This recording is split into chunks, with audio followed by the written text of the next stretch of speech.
నిన్ననే వైఎస్ఆర్సీపీ పార్టీ విద్యుత్తుకు సంబంధించిన ఛార్జీలు పెంచడం తగ్గించడం అనేవి చేస్తూ ఉన్నారు. ప్రజల మీద భారం మోపుతున్నారు అనే ఆరోపణ చేస్తూ సబ్స్టేషన్ల దగ్గర కానీ ఎలక్ట్రిసిటీ ఆఫీసుల దగ్గర కానీ ధర్నాలు చేస్తామని చెప్తా ఉంది.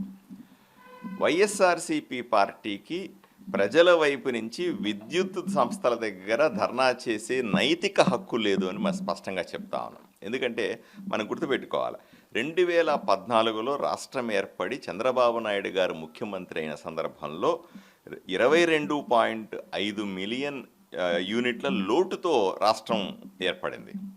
చంద్రబాబు నాయుడు గారు 2014 నుంచి 19 వరకు కూడా 5 సంవత్సరాల కాలంలో కష్టపడి రకరకాల విద్యుత్ ఉత్పన్నాల ద్వారా విద్యుత్తును ఉత్పత్తి చేయడం ద్వారా దాన్ని మిగులు విద్యుత్ రాష్ట్రంగా ఆంధ్రప్రదేశ్ని తయారు చేసి జగన్మోహన్ రెడ్డి చేతిలో పెట్టాడు.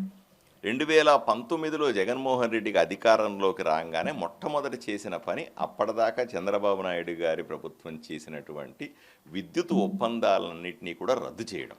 అకారణంగా ఏ కారణము లేకుండా విద్యుత్ ఒప్పందాలన్నీ రద్దు చేసి రాత్రికి చీకటిమయం చేశాడు. ఎందుకు రద్దు చేశావంటే కేవలం ఒకే ఒక కారణం, తెలుగుదేశం పార్టీ ప్రభుత్వం లేదా కూటమి ప్రభుత్వం రద్దు చేసింది, ఇచ్చినటువంటి కాంట్రాక్టులు నేను రద్దు చేస్తాను. కక్షాపూరిత రాజకీయాలు తప్ప ఏమీ లేకుండా అప్పటి నుంచి మొదలైంది సమస్య.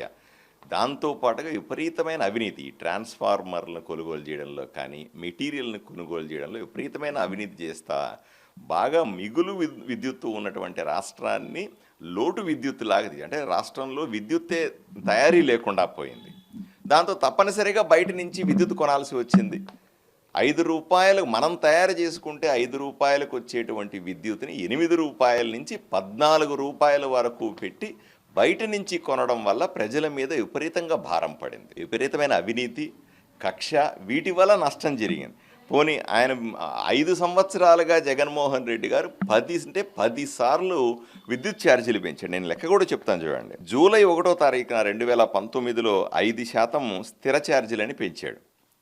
మళ్ళీ ఏప్రిల్ 1వ తారీఖు 2020లో 15% పెంచాడు.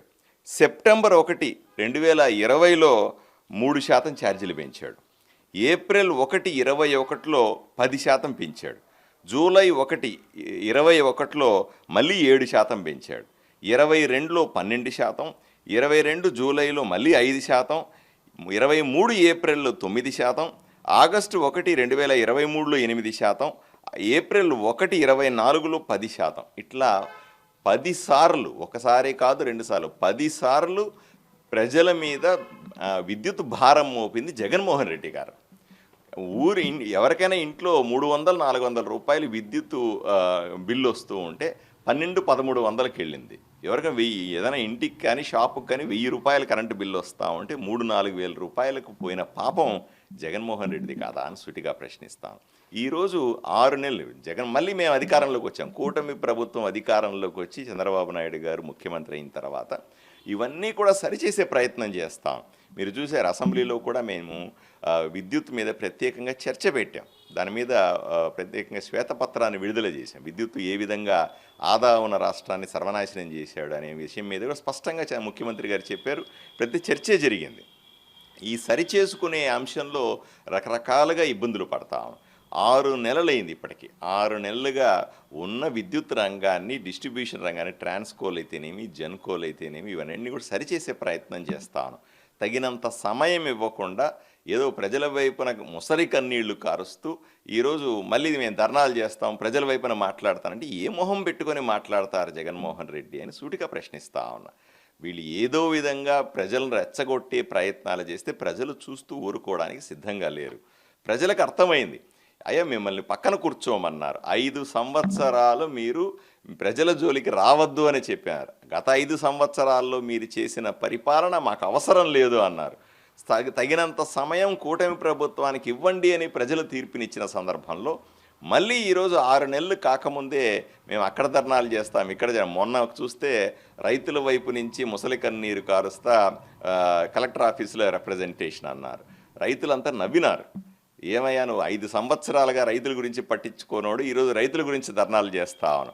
5 సంవత్సరాలు ఏ రోజు కూడా మీడియా ముందుకు రానటువంటి జగన్మోహన్ రెడ్డి ఇప్పుడు మీడియా ముందుకు వచ్చి రకరకాల ధర్నాల పేరుతో లేదా రకరకాల ఎజిటేషన్స్ చేస్తానని చెప్తా ఉన్నాడు. ఇది సరైన విధానం కాదు అని వైఎస్ఆర్సీపీ పార్టీకి చెప్తా ఉన్నాను. వీళ్ళు చేసినటువంటి పాపాల వల్లనే జగన్మోహన్ రెడ్డి గత ప్రభుత్వంలో 5 సంవత్సరాలుగా అనుసరించిన విధానాల వల్లనే రాష్ట్రంలో ఉన్నటువంటి విద్యుత్ ఈ స్థాయిలో ఉంది. ఇప్పటికైనా సరే 5 సంవత్సరాల సమయం ఇస్తే తప్పనిసరిగా కూటమి ప్రభుత్వం మళ్ళీ మిగులు విద్యుత్ వచ్చే విధంగా విద్యుత్ని తయారు చేసుకోవాలి, దాన్ని డిస్ట్రిబ్యూట్ చేసుకోవాలి, దాని కాస్ట్ తగ్గించాలి. ఇవన్నీ చేయడానికి తగినంత సమయం కావాలని ప్రజలకు తెలియజేస్తా ఉన్నాం. వైఎస్ఆర్సీపీ పార్టీ చేస్తున్నటువంటి ముసలి కన్నీరు ధర్నాలకి ప్రజలు తిప్పికొట్టాల్సిందిగా కోరుకుంటా ఉన్నాను.